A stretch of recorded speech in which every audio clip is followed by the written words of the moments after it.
Una estrecha conexión con el divino implica una comunicación bidireccional. Usted le habla y Él le escucha. Usted sigue sus mandatos y Él le ilumina el camino. Esta interacción profunda y significativa con el Creador marca la vida de aquellos que depositan su fe en Él. Hace 4 décadas, dimos inicio a ministerios en contacto con el propósito de orientar a cada creyente hacia una relación más profunda y significativa con Jesucristo. A lo largo de los años, hemos sido testigos de la magnificencia, el amor incondicional y las bendiciones de Dios de maneras tan asombrosas que nuestro mayor deseo es que todos lleguen a conocer al Señor. Por lo tanto, te invitamos a abrir el Sagrado Libro y a buscarlo juntos. Hoy, en nuestro programa En Contacto, exploraremos los 7 hábitos que definen una vida dedicada por completo a Dios. Este mensaje se presenta bajo el título Los 7 hábitos de una vida consagrada a Dios. Debería escribir cada uno de ellos y preguntarse, ¿soy una persona consagrada a Dios? En primer lugar, veamos un par de definiciones. Comencemos con qué es un hábito. Un hábito es un patrón de comportamiento a menudo inconsciente que se adquiere por repetición frecuente. Ese es un hábito. Algo que hacemos una y otra vez. Desde luego, la segunda definición es que es una vida consagrada a Dios. ¿Qué es consagrada? Es una vida que ya no busca satisfacción propia mediante un estilo de vida pecaminoso, sino que se ha entregado a Dios y a su voluntad en su vida. En otras palabras, diríamos que esa es una vida santificada, no perfecta. No quiere decir que nunca peque, sino significa una vida rendida por completo a Dios. Así pues, deseo darle 7 hábitos que todo creyente debe hacer parte de su vida, y el primero es este. El primer hábito es una vida de oración. Uno de mis pasajes favoritos, en Marcos, capítulo 1, cuando los discípulos nunca entendieron esto del todo, pero dice la Biblia en Marcos 1:35, levantándose, muy de mañana, siendo aún muy oscuro, salió y se fue a un lugar desierto, y allí oraba. Y le buscó Simón y los que con él estaban, y hallándole le dijeron, «Todos te buscan». Eso es típico en cuanto a la forma de actuar de algunas personas. El Señor estaba haciendo lo más importante en la vida, y no lo entendían.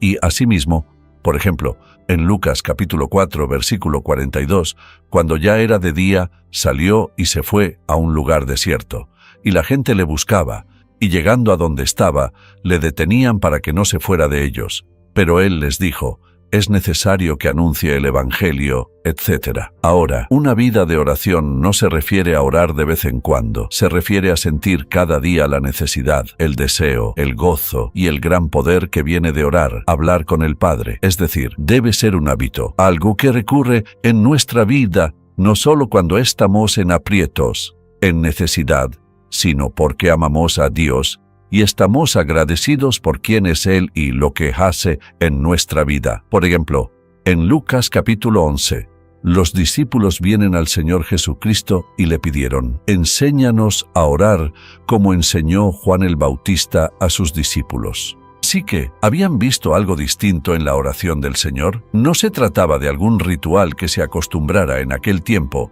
pues sentían que le hablaba personalmente al Padre Celestial. Al ver esos versículos, piénselo. La verdad es que no se puede tener una vida consagrada sin tener una vida de oración. No se puede. Todos vivimos en un mundo de tentación, pruebas, penas, cargas y pecado. Y a donde vayamos, allí está. No podemos tener una vida consagrada a Dios, y no he dicho sin pecado, sino consagrada, y ya definimos lo que eso significa. No se puede tener una vida consagrada sin una vida de oración, porque ésta nos conecta a Dios Todopoderoso y nos hace sensibles a su voluntad, propósito y plan para nuestra vida. Sin orar, no habrá una vida consagrada. Si lo piensa, es la actividad más importante de nuestra vida. Necesitamos tener una vida de oración. Luego, el segundo hábito es tener fe o confianza en Dios. Me encanta el Salmo 103, versículo 19. Dice la Biblia, «Jehová estableció en los cielos su trono, y su reino domina sobre todos». Pensemos en lo que significa ese versículo. Si Dios Todopoderoso ha establecido su trono en los cielos, preste mucha atención. Su soberanía, o sea, su poder divino sobrenatural, omnisciente, domina sobre todo. ¿Qué hace eso? Nos da una gran base para creer en Él. Al saber que Dios está a cargo, No importa lo que suceda, ni cómo, ni mediante quién, ni por la razón que sea, sé que Dios tiene las riendas y puedo confiar en Él para lo que sea que permita en la vida. Creo que es un versículo muy importante porque si no confiamos en Dios, si no confiamos, no oraremos. Debemos hacernos la pregunta, pues, en mi vida espiritual, fíate de Jehová de todo tu corazón y no te apoyes en tu propia prudencia. Reconócelo en todos tus caminos, y Él enderezará tus veredas. Cito ese versículo muy a menudo, porque es fundamental. Cuando confiamos en Dios, ¿qué sucede? Se afianza nuestra comunión con Dios, lo que significa que tenemos una relación con Él. No tengo que presentármela. Una relación estrecha con alguien significa cercanía, no solo en afecto, sino en mentalidad, la forma de pensar, lo que siente. Una relación tan cercana es la que debería tener todo matrimonio todos sus días. Una relación estrecha con Dios es hablar con Él. Dios le escucha, y usted a Él lo obedece, y Él le guía. Hay una gran comunión con Dios en la vida de quien confía en Dios. Si usted quiere saber si confía o no en Dios, hágase la siguiente pregunta: ¿qué está preocupándome? Si puede ver a su alrededor y decir, no me has confiado este aspecto de tu vida. Una vida consagrada es una vida de fe. El tercer hábito de esta vida maravillosa es el hábito de meditar en la palabra de Dios. No sé cómo usted describiría la importancia de eso, pero dicen las Escrituras, veámoslo por un momento. Dice el salmista en el Salmo 63, versículo 6. Cuando me acuerde de ti en mi lecho, cuando medite en ti en las vigilias de la noche, porque has sido mi socorro, y así en la sombra de tus alas me regocijaré. Está mi alma apegada a ti, tu diestra me ha sostenido. ¿Qué significa meditar? Significa leerla, pensar en lo que dice, examinar mi corazón a la luz de lo que Dios dice, hacerle cualquier pregunta que tengamos, rendirle lo que sea que nos traiga a la mente. Al meditar en Dios pasa lo siguiente. La meditación es como verse en un espejo, pero también es ver más allá del espejo. Es decir, veo lo que ve Dios y veo más allá, y lo veo a Él. Mi atención se centra en Dios. Cuando nos concentramos en Dios, sucede esto. Las preocupaciones desvanecen, los problemas se disipan, nuestra mente ya no está contaminada con toda clase de asuntos que no nos hacen bien. La meditación es parte esencial de una vida consagrada a Dios. Donde no hay meditación, no habrá consagración a Dios. No es posible. Piense en la mañana al despertarse. ¿Cuánto del mundo embarga su mente? Tiene que vestirse, claro, desayunar, ir al auto y manejar por la autopista o donde sea, y llegar al trabajo tan pronto lo haga. Cotorreo, parroteo todo el día, el teclado vuela todo el día y su mente se llena. Luego tiene que volver a su auto, volver a la autopista, a batallar en el tráfico otra vez hasta llegar a casa. Al llegar se cambia de ropa, medio se relaja y luego la cena. Puedo llenar su día sin siquiera conocerle, porque eso es lo que hacemos. ¿Y dónde está Dios? ¿Dónde está su tiempo a solas con Dios? Lo que lleva a una vida consagrada es el tiempo a solas con Dios. Anhelarlo, meditar en Él. Luego hay un cuarto hábito, uno muy importante, y el que me escucha mencionar siempre, obedecer a Dios. Y quisiera leer en Deuteronomio 27, en el Antiguo Testamento, porque lo dice tan claro en el capítulo 27, versículo 10. Dios habla mediante Moisés, fue lo que declaró. Oirás, pues, la voz de Jehová tu Dios, y cumplirás sus mandamientos y sus estatutos que yo te ordeno hoy. Luego, en el capítulo 28, versículo 1, acontecerá, escuche esto, que si oyeres atentamente. ¿Qué significa eso con cuidado? Atentamente la voz de Jehová tu Dios para guardar y poner por obra todos sus mandamientos, que yo te prescribo hoy. También, Jehová tú, Dios te exaltará sobre todas las naciones de la tierra. Hablaba de Israel. Pongámonos en esa situación. Cuando obedecemos a Dios, piensen esto, andamos a un nivel más alto. Piensen cómo vive el mundo. Con toda clase de pensamientos viles, ocupados y atareados sin tiempo para Dios, hemos decidido seguir a Cristo, Y seguirlo significa vivir a un nivel más alto. No significa menospreciar a otros, solo quiere decir que hemos decidido regirnos por una norma más alta que la del mundo. No significa que seamos mejores que nadie, pero quiere decir que nuestro estilo de vida es mejor que el del mundo. Pregúntese, ¿en realidad tengo un hábito de orar, confiar y meditar en la palabra de Dios? ¿Acaso sería considerado un hijo obediente de Dios? ¿Cuántas veces lo ha dicho, y puedo decirlo, la forma más sabia de vivir es obedezcamos a Dios y dejemos las consecuencias en sus manos? ¿Eso lo haré solo si tengo una vida de oración? ¿Solo si confío en Dios? Solo de hacerlo. Estos son hábitos sencillos que hacen que nuestra vida sea lo que Dios quiere que sea. Mire, no hay nada que pueda impedir que obedezcamos y practiquemos estos 7 hábitos, nada, salvo que tomemos esa decisión. Mire, tenemos que decidir ciertas cosas. Tenemos que escoger entre seguir a otros o a Dios. Tener esto o a Dios, esta hacenda o la de Dios. La razón por la que menciono 7 hábitos es porque, recuerde lo que dije, un hábito es un patrón de comportamiento a menudo inconsciente que se adquiere por repetición frecuente. Algo que hagamos de forma continua, y todo lo que he mencionado podemos hacerlo. La razón por la que no lo hacemos es por pensar que no es importante. Mire, la razón por la cual no tenemos hábitos sagrados, maravillosos, impactantes, edificantes, es porque escogimos la senda del mundo. No importa quién sea, ni cuán dotado, ni cuán adinerado, ni cuán sabio se crea, ni cuánta educación tenga, no puede tener una vida consagrada, la mejor vida, sin poner en práctica estos 7 hábitos. Ahora, ¿cuál es el quinto? El quinto hábito es depender del Espíritu Santo. Recuerda lo que les dijo Jesús a sus discípulos: siéntense a esperar en Jerusalén hasta que sean investidos, o sea, hasta que el Espíritu Santo venga a sus vidas, y al hacerlo, estarán listos para hacer lo que les he encomendado. Así que le he dado varios pasajes, algunos ya los conoces, quizás otros no, pero en Efesios 5 recordará lo que dice la Biblia en este pasaje en particular. Veamos el versículo 18. Dice así: no os embriaguéis con vino, en lo cual hay disolución, antes bien sed llenos del Espíritu. Mire, si tomara una jarra con 1/4 de litro, la colocara aquí y la llenara de agua hasta la mitad, diría que solo está medio llena.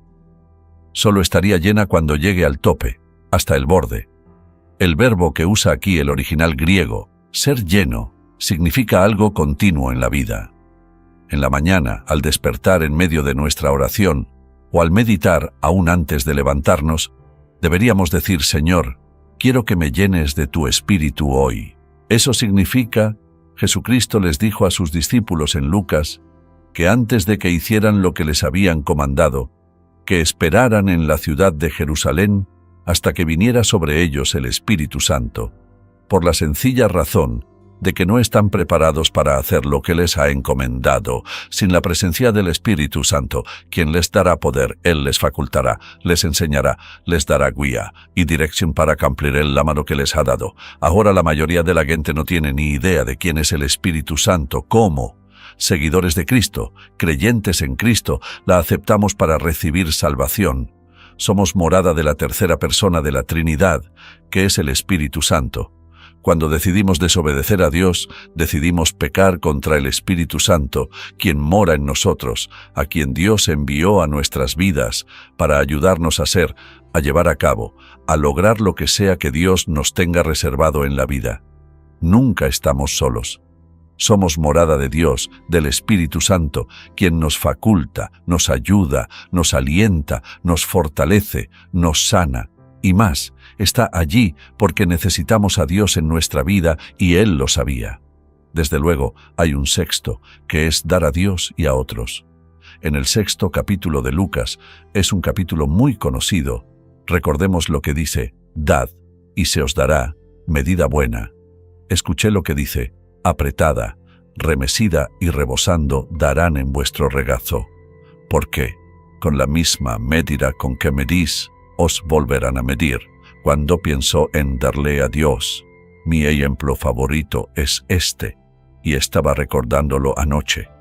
Mi primera maestra de escuela dominical todos los domingos, y recordó las siglas de varios colores, verde, rojo, amarillo, azul, etc. La maestra de la escuela dominical no recordó su estatura, pero en aquel entonces me parecía de 3 metros cuando estaba sentado. Tenía el cabello negro, nadaba dulce y maravillosa, y llegó el momento de recoger la ofrenda. Recuerdo que mi madre siempre me daba unos cuantos centavos para darlos. Nunca me dejaba ir sin nada que dar. Así que, antes de saber contar, mi madre me enseñó a darle a Dios. En mi primer empleo repartidor de periódicos, ganaba $4 a la semana. Estaba agradecido de Dios y pensaba, no puedo darle monedas. Le di $1, que era el 25%. Nunca pensé en eso, solo pensaba en lo que recibiría Dios. Después de eso, tuve una ruta de periódicos que pagaba $16 a la semana y le daba a Dios más del diezmo.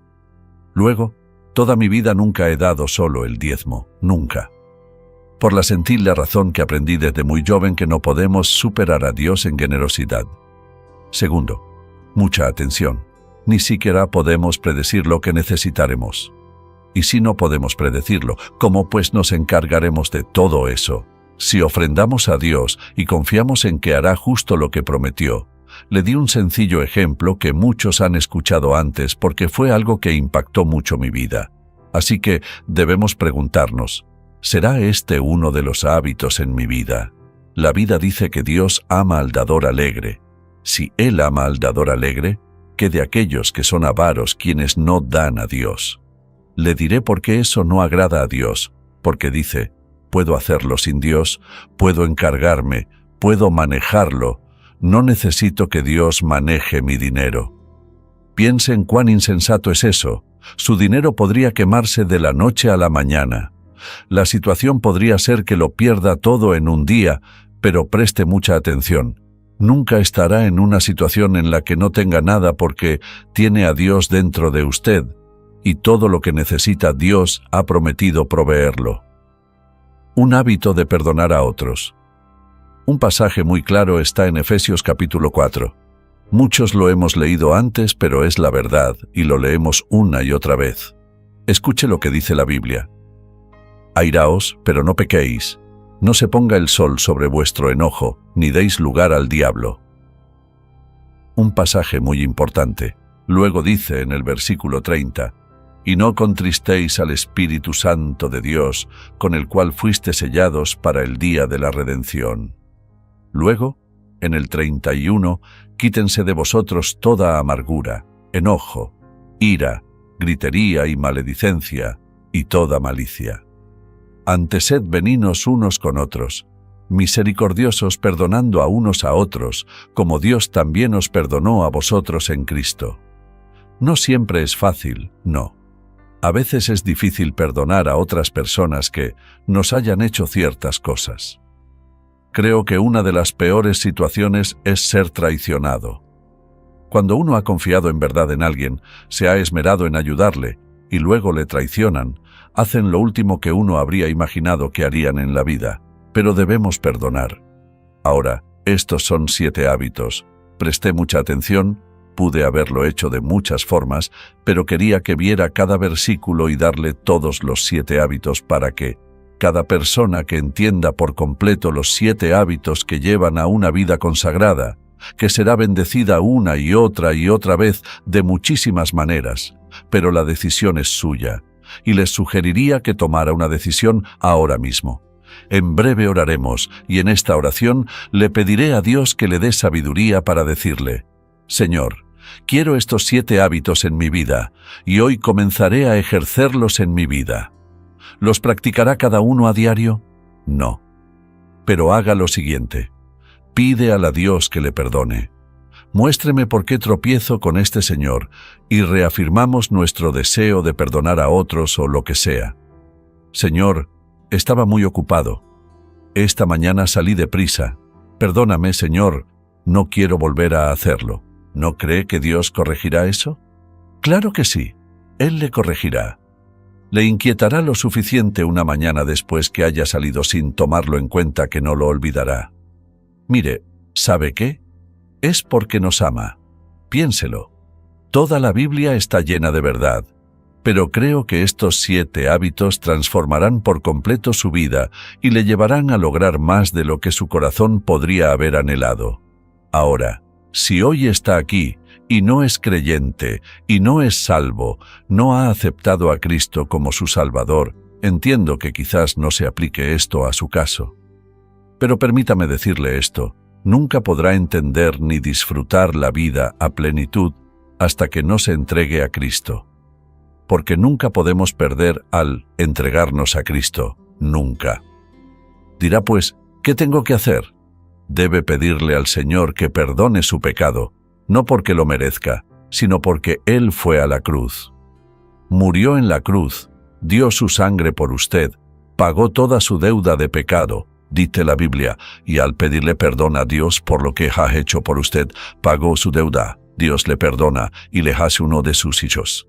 Luego comenzará a practicar estos 7 hábitos. ¡Qué vida tan maravillosa tiene por delante! Y espero que lo haga. Padre, te amamos, te alabamos y te agradecemos por tu palabra desde Génesis hasta el último versículo de Apocalipsis. Hoy te pedimos que nos des sabiduría para reconocer que con estos 7 hábitos todo lo demás cobrará sentido. Y quebramos la puerta a tus mejores bendiciones. Te pido hoy por alguien que no es salvo, que no te ha aceptado como su Salvador, que esté dispuesto a pedirte perdón por sus pecados, a creer que Cristo fue a la cruz y pagó toda nuestra deuda, al confiar en su muerte en el Calvario, al derramar su sangre. Esa confesión y arrepentimiento traen salvación. Después de la salvación, que desarrollemos estos 7 hábitos transformadores en nuestra vida. Señor, te pido por todos nosotros, y que limpie su corazón y rinda su vida a ti ahora mismo. Te damos gracias, en el nombre de Jesús. Amén. Ha sido de bendición para usted. Por favor, visite encontacto.org. ¿Estás casi listo? Sí, papá. No te olvides de llamarnos cuando llegues. No, papá. Tengo algo más que quiero que te lleves. Hijo, esto es lo más importante que puedo darte. Dios solo quiere lo mejor para ti. Quiere que pases tiempo con Él todos los días. Así lo haré, te lo prometo. Estoy muy orgulloso de ti. El Señor dice, te haré entender y te enseñaré el camino en que debes andar. Aprenda a escuchar, seguir y obedecer el plan perfecto de Dios.